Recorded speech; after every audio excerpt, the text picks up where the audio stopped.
Nicole Kidman has made her first public appearance since her split from Keith Urban. We've been through a lot together. We've got a timeline for it now, and the time is it's now. If you've seen the latest pictures of Nicole Kidman, you already know why the internet is losing its mind. At 58, she is turning heads with an unexpected hairdo and a radiant energy that looks completely different from anything we've seen before. And now, everyone is asking the same question. What is the secret behind this dramatic new chapter? One Instagram post. On June 7th, a photo appeared on Nicole Kidman's Instagram that genuinely caught people off guard. She was standing against a farm fence, wearing jeans, a blue button-up shirt, and white sneakers with horses visible somewhere in the background. Her hair was loose and curly, hanging past her shoulders in its natural state, and she looked like someone who had absolutely nowhere to be and was completely fine with that. She captioned the whole thing, "Weak vibes," posted it, and fans ate it up. The comments poured in pretty fast after the picture went up. People were saying how much they loved seeing her like this and how much they had missed those curls.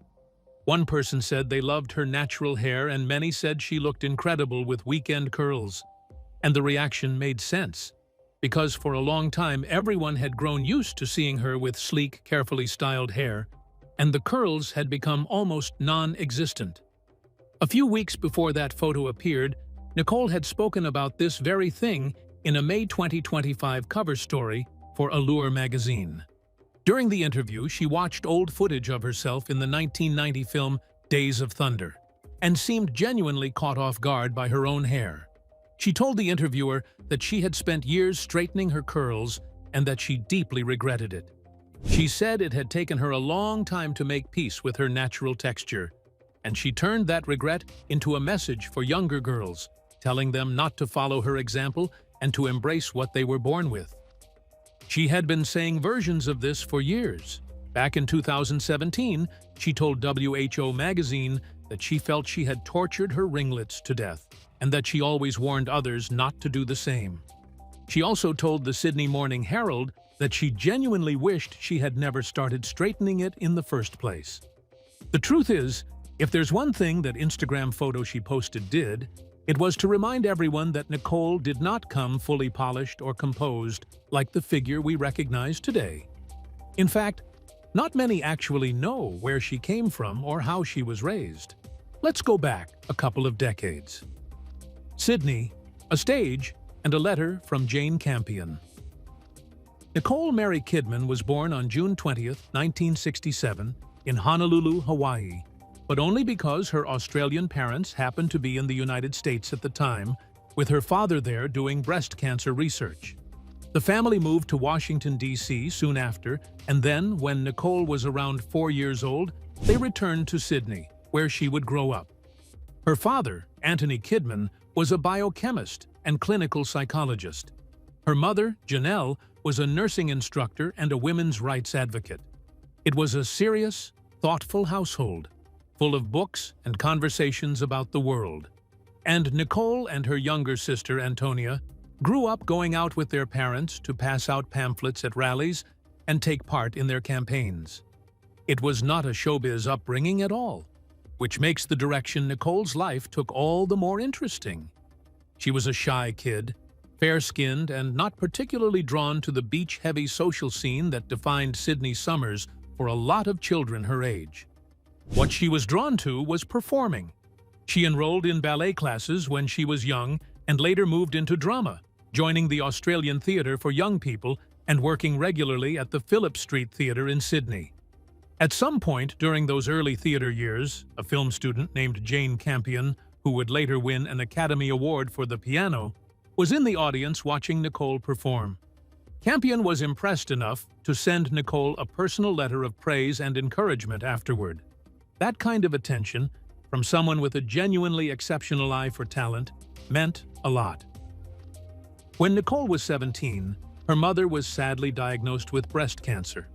She stopped working, enrolled in a massage therapy course, and spent her time providing physical therapy to her mother at home. Her mother eventually recovered, and Nicole, having put her ambitions on hold for her family, went back to building what she had started. She landed her first film role at 16 in the Australian family movie Bush Christmas in 1983, followed almost immediately by BMX Bandits the same year. She won her first Australian Film Institute Award for the television miniseries Vietnam in 1987. And she was learning and working and getting better, which meant she was ready when the next opportunity arrived. Dead Calm, Days of Thunder, and Tom Cruise. The film that opened the door to the rest of her life was Dead Calm in 1989. It was a psychological thriller filmed alongside Sam Neill, and it was a one-of-a-kind performance. An American agent saw what she could do and helped her make the crossing into international sets. She landed on the set of Days of Thunder in 1990, a big-budget racing drama with Tom Cruise at the center of it. Nicole was just 22 years old at the time, and Cruise was one of the most famous and powerful actors in the world. They fell for each other fast and hard, married on Christmas Eve 1990, and from that moment, Nicole became one half of the most scrutinized couple in Hollywood. By the early 1990s, Nicole was still working pretty hard, appearing in movies like Billy Bathgate in 1991 and Far and Away in 1992. But despite the steady output, critics and audiences had not fully separated her from the identity of being Tom Cruise's wife. She has spoken about how that kind of fame creates a bubble around you, deeply romantic and deeply strange all at once, with only one other person in the world who fully understands what you are going through. They adopted 2 children together, a daughter named Isabella in 1992 and a son named Connor in 1995. The turning point for her came in 1995 when she starred in a dark comedy called To Die For, directed by Gus Van Sant. Nicole played a woman of staggering ambition and almost cheerful moral emptiness, someone willing to go to genuinely disturbing lengths to become a television personality. The role required her to be funny and deeply unsettling at the same time, and she pulled it off so cleanly that the Golden Globe she won came as no surprise at all to all those who saw her performance. And just like that, all those who thought of her as being the other half of a famous couple stopped thinking that. They started to see her as someone who commanded attention completely on her own. But even as that recognition was building, the marriage was sadly falling apart, running from her life straight into her best work. In 2001, Tom Cruise filed for divorce. Nicole described it as a genuine shock that took years to fully heal from and left her having to find her footing all over again. She was a 33-year-old whose marriage of 11 years was over, and custody of both Isabella and Connor had gone to Cruise. As years passed, both children became closely associated with his Scientology faith, and the distance that formed between Nicole and her 2 eldest children became one of the most persistent and painful stories that followed her in the press. But Nicole was strong and didn't let all her woes hold her back. She instead threw herself into her work, at a pace that was frankly alarming in retrospect. In 2001 alone, 2 major films came out. Moulin Rouge, Baz Luhrmann's spectacular and completely chaotic musical, in which she played Satine, a dying courtesan performing love on stage while falling into the real thing off stage, earned her a Golden Globe and an Academy Award nomination. The second film was The Others, which was a gothic supernatural thriller set in a house that may or may not be haunted, in which she carried nearly every scene with an intensity that was genuinely unsettling. In 2002, she starred in The Hours, where her performance won her the Academy Award for Best Actress in 2003, and it remains one of the most discussed transformations in recent film history. She admitted publicly that she had been running from her own life during that entire stretch, using her characters as a place to escape while she was struggling to face her own reality. She said it took her years to stop running and embrace her life again. And yes, there was so much to feel sorry for her for, but that season, though difficult, somehow produced the most extraordinary work of her career. So, was her perceived suffering a good thing? Was it bad? Well, you be the judge of that. How's your heart?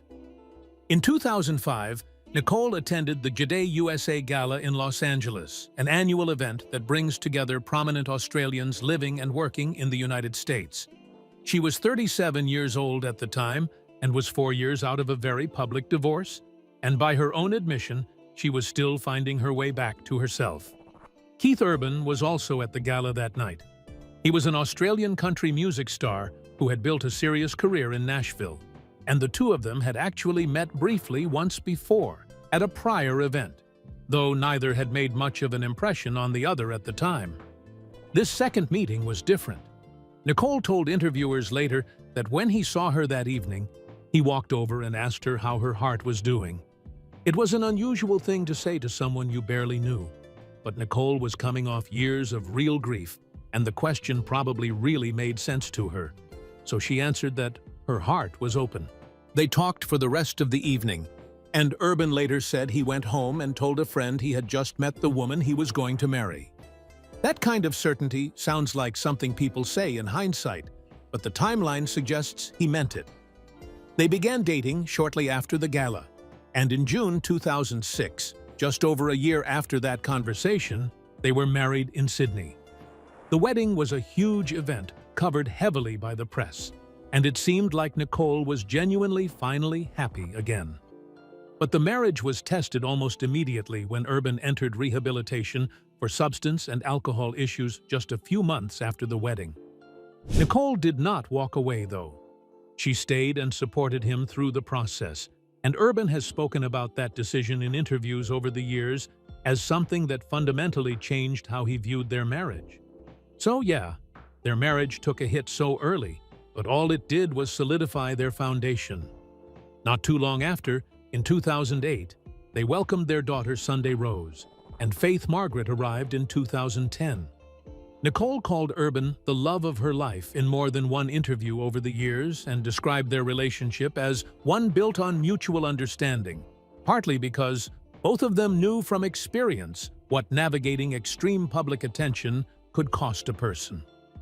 She was more settled during this period than she had been at any point since her early career, and it showed in the kind of work she was choosing. She didn't quit at 40. When Nicole hit her early 40s, she genuinely believed she might be done. She said she was at a crossroads after making Rabbit Hole in 2010, and that she could feel herself either solidifying her place in the industry or drifting away from it. She said women in Hollywood were being told in no uncertain terms that their 40s were the finishing line, and she had started to believe it. Her agent, Kevin Huvain, refused to let her settle into that thinking. He told her it was not over, that it was actually only just beginning, and Nicole's own response, by her account, was genuine disbelief. But he turned out to be right, in a way that neither of them could have fully anticipated at the time. Nicole heeded him and went on to produce her own movies. Big Little Lies, the HBO limited series that premiered in 2017, became a cultural event. Nicole co-produced it alongside Reese Witherspoon, and she played Celeste Wright, a woman trapped in an abusive marriage who is fighting to protect herself and her children. The performance was honestly devastating, but in the best way, and it unsurprisingly won her an Emmy Award, a Golden Globe Award, and a Screen Actors Guild Award.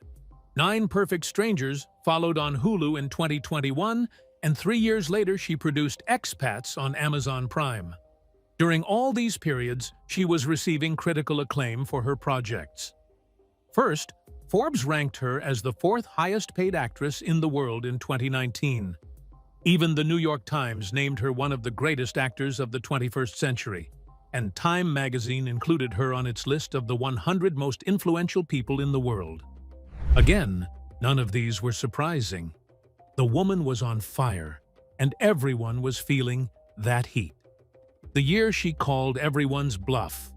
In 2024, Nicole appeared in 6 separate projects, and none of these projects were small because she was either the lead or co-lead. First, there was Expats, a slow-burning limited series that she anchored entirely on her own. The Perfect Couple, on Netflix, was a murder mystery that became the most-watched original streaming series in the United States in its debut week.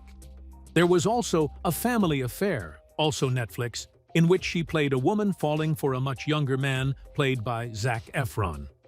She starred in the animated film Spellbound and Season 2 of Lioness that came out on Paramount+.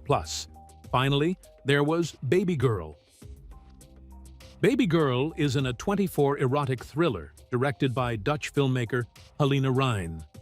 Nicole plays Romy Mathis, a powerful tech CEO who risks her career and her marriage to pursue an affair with a much younger intern played by Harris Dickinson. She reportedly described the role as feeling genuinely dangerous to take on, which was precisely why she wanted it. The film premiered at the Venice Film Festival in September 2024, and Nicole won the Volpi Cup for Best Actress, the festival's highest acting prize. She could not attend to collect the award because her mother had just died. Baby Girl, opened in theaters on December 25, 2024, crossed $21 million domestically and became her biggest solo box office performance as a leading actress since 2008.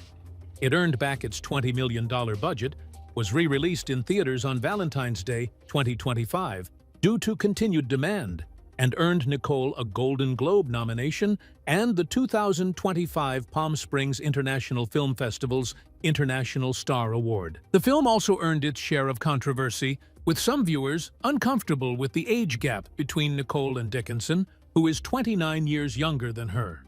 Director Helena Rijn addressed the criticism publicly, arguing that the discomfort people felt was itself worth examining, since films with older men and younger women rarely attract the same energy. Nicole also received the AFI Life Achievement Award in 2024, a recognition of more than 4 decades in the industry. The sequel nobody saw coming. Sadly, on September 30th, 2025, Nicole filed for divorce from Keith after 19 years of marriage, citing irreconcilable differences. It came as a surprise to a lot of people because, as recently as June 2025, she had posted an anniversary tribute to him on Instagram, and the two had been photographed together at a FIFA World Cup match in Nashville that same month. The end of the marriage, when it came fast. The tabloids immediately went looking for angles.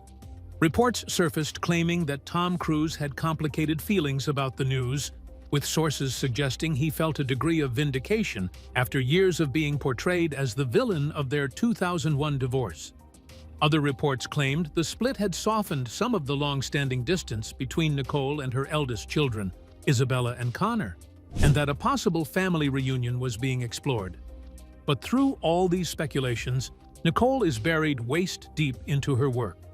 She wrapped filming on Practical Magic 2, the long-awaited sequel to the 1998 Witches film she made with Sandra Bullock. It is scheduled for theaters on September 18, 2026, and when filming ended, Nicole posted on Instagram to mark it, writing that it was a wrap and thanking the cast and crew for all their magic. The film brings back Diane Wiest and Stockard Channing, alongside new additions Joey King, Lee Pace, and Maisie Williams.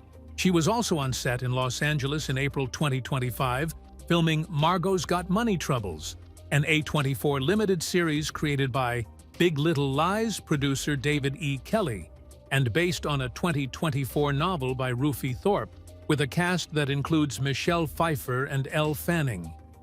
Season 2 of 9 Perfect Strangers brought her back to Hulu in 2025 as the magnetic wellness guru Masha, with an entirely new group of guests arriving at the resort. Away from her career, she has held the Companion of the Order of Australia since 2006, the country's highest civilian honor. She has served as a UNICEF Goodwill Ambassador for years, and her daughter, Sunday Rose, now 17, has begun her own public journey, walking the runway at Paris Fashion Week and modeling for Miu Miu. So obviously, divorce or not, the woman is doing pretty awesome. But what are your thoughts? Do you think Nicole's transformation finally made her into the most fearless version of herself? Leave your answers in the comments below. Don't forget to like the video and subscribe to the channel. Thank you for watching. And if you enjoy this video, Please click on the next one on your screen.